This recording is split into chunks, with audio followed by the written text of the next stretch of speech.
Hi, my name is Jennifer Cawthorn. I had to do this video for my Humanities 100 course. I painted a self-portrait, which you will find behind me. And you will also find that this painting looks absolutely nothing like me. But I did not do a self-portrait in the means of this is me, kind of the obvious self-portrait, but I did it more as in this is who I am as a person, not necessarily by looks or aesthetics, but by who I am inside, which I count. It's way more prudent to me who someone is on the inside than their outside. But anyways, so this is my daughter, and for many years I had hoped and wished and prayed for a daughter, and in my mind's eye I had pieced together this picture of a little girl who looks exactly like me, with thick dark brown hair and doe brown eyes and rosy cheeks, and as you will see, she does not look anything like me. Now, I don't want to give the impression that I am disappointed that she doesn't look like me, because I'm not. I think it's so sweet that she looks like a softer, more girly version of my husband. Now, she doesn't look like this picture in my mind, but she most certainly is this dream that I had prayed to come true for so many years. And that's kind of how I'm going to relate it to our class. In the Romans appreciated the beauty of realism, which we'll go back to the picture so you can see it while I'm talking. They didn't idolize people, but they recognized their worth and their splendor exactly how they are. And I really appreciated that because, my daughter's not who I, in essence, idolized inside my head, but she is this wonderful, beautiful, realistic little girl. And she's far greater than I could have ever idolized.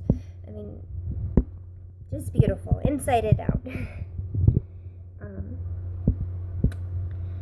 And with my daughter being the subject of the painting, I believe that this really symbolizes the importance of my family in my life. That's part of who I am, and without them, I'm not me. And if you look at the picture, you'll see that she's holding a bouquet of flowers, which those are my wedding flowers, and there's the real life version of them right there for you. But because they're made out of silk, they're never going to wilt, and they're never going to die. And to me, that really symbolizes eternity. My daughter is looking down at the flowers with adoration and almost like a longing look in her face. She kind of appears to be basking in their beauty, and if you look at her mouth, she's kind of smiling a little bit there at the flowers.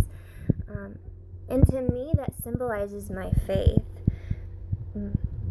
It's through my Lord and Savior that I have eternal life, and it is through His sacrifice to give me such beauty and such privilege and such deep agape love that I'm in awe of Him and all His splendor.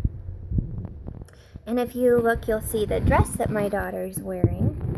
Get in a little bit closer there for you. That is my mother's wedding dress. And if you look and see, the folds of the dress are painted exactly how they are, giving them this really dense fabric effect, which I have the dress over here for you guys to look at. And the folds are going to be a little bit different. They're not on a person, so they're kind of just going straight down with gravity. They do have a little bit movement there. But I really wanted to portray the realism of that. I believe it's like page 83, somewhere around in there in our text. There's this picture called The Still Life with Eggs and Thrushes. And I really appreciated, especially the towel in there, how they did that same effect. Not to say that I'm like almighty, like I can do the same effect as these artists, but they did the same effect, showing this denseness and this beauty and this movement and dancing of this fabric. And I really wanted to make sure that I took my time and I expressed that beauty in there. But what that dress symbolizes in this painting about me is my heritage, because it is my mother's wedding dress. She did pass it down to me. And every year since my daughter was, well, before she was 1 year old, I have taken pictures of her yearly to show how she's grown. You know, a lot of parents take pictures with their babies next to like stuffed animals or in a t-shirt or something cute like that. I wanted to do that, but I wanted it to be more personal and something that can really be treasured when she's older. Like seeing her grow in her grandmother's wedding dress, like that's awesome.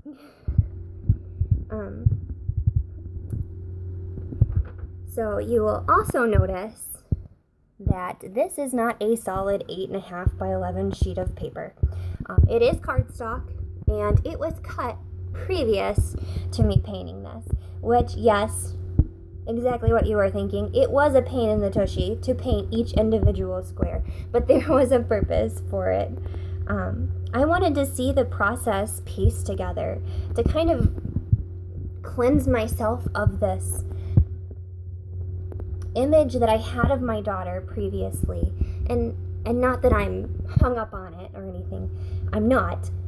Again, she's wonderful, perfect, beautiful, but to piece this together in real life, to piece together the real version of my daughter, was just this awesome process. And I also wanted to show in these little squares, and they're about, I believe, 1.5 by 1.5 inches. I wanted to show that though they're tiny, if just one is missing, it's going to be really displeasing to your eye. And if we look over here, I'm not super high tech, so you'll have to excuse my recording of my computer, but this is the process that I did of each individual little square coming together to make this whole piece. You'll see I started with the flowers in the bottom left. Then there's the washable paint that I used. And I did use all primary colors and to mix all my paint. Coming together more piece by piece. And you'll see here, this is the picture that I took of my daughter. It's all original. I didn't copy anything here. I don't know if that matters, but I didn't. Coming together more. There's her face coming together. A little bit of the smile. So you'll see her looking down at the flowers. Again, it symbolizes my faith. And coming into the whole piece, and we'll come back over here. But as I was stating previously, if one of these pieces, though they're small, if one was missing, it would be devastating to the whole. And that's how I feel about my faith and my family and my heritage. Though this is not a literal portrait of what I look like on the outside, this is a portrait of me, what I find important, me on the inside. So I appreciate you taking the time to watch this. And here it is again. I named it Cricket, by the way. I don't know if you need to know that or not, but that is the name that I call my daughter. Because, again, to reiterate that she looks like my husband, she does have long, skinny legs. Sorry, husband. But that's why I call her Cricket. Because those long, skinny legs. There she is. All right. Bye.